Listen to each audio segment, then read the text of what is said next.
And I suppose the really interesting one, fellas, is Sam Prendergast. The boy wonder, as he's being talked about, comes in for Kieran Frawley, who came off the bench last week and probably had the worst game anyone's ever seen Kieran Frawley have. His timing was fairly bad. And Jack Crowley gets the nod, so he's man in possession. The dynamics here are what's happening at 10. It's a three-horse race now, I think, isn't it? And a pretty even one? Prendergast is still in third place. Yeah. But, you know, a good cameo off the bench tonight for 20, 25 minutes and everything gets shaken up. Do you see it as Frawley dropped for last week as opposed to rotation pre-planned, if you had to guess? I would say dropped. Okay. Yeah, and you've got to send out a message. You know, we haven't seen a performance like that from Frawley before, and it was 25 minutes off the bench, but he couldn't do anything right on the night. And sometimes coaches have to take a stand to send a message to every other player in the squad vying for a position that you can't come out and produce that sort of performance and expect to be involved the next week. How ready do you think Prendergast is? So, I mean, you want Jack Crowley to go well. Say he gets injured in the first minute. We don't know. We'll find out. It's fun, though, isn't it? You know, this is not the case in maybe any other position on the Irish team, and this is the most important position.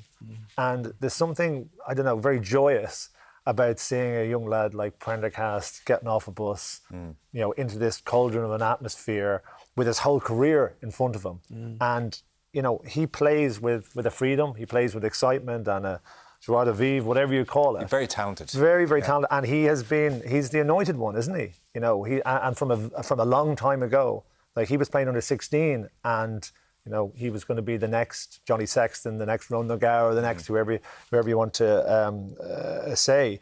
But he has been elevated very quickly. And do you see, Matt, bring you in, do you see a clear winner if you had to have a guess at this three-horse race? Who might dominate the next 5 years? Well, I think that's what the interesting point. I think that's where Irish rugby needs to get to. I think that's where Farrell wants to get to, and that's why he's bringing him now. And that's maybe why there was an emerging Ireland tour to South Africa. Because what you don't want, I said it last week, what you don't want is a rotation at 10.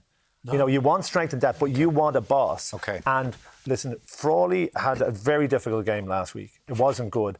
You know, I think he'll get another opportunity in this series, but he'll have to take that opportunity because Crowley's the man in possession and Prendergast is going to get an opportunity tonight or somewhere else, and he could potentially be, because of his age, he could be someone, you could be looking at him and go, he could be the next guy for 10 years. He could. But Crowley's going to have something to say about that, by the way. Yeah. Matt, sum it up for us then.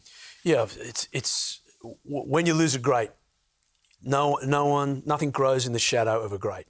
Whenever a great player goes, and Johnny Sexton was one of the greatest players of all time in his position, you have this sort of period of flux afterwards. Crowley's had a shot, hasn't been as good the last few times, kicking not at the right percentages. Frawley, yes and no, and then you've got Prendergast. Look, there's still a huge amount of questions to be answered by young Prendergast, and we shouldn't put too much on him. It is a situation that's in flux, and there's an opportunity. One of these three guys are going to grab it. Yeah, OK. That's well set up then, isn't it?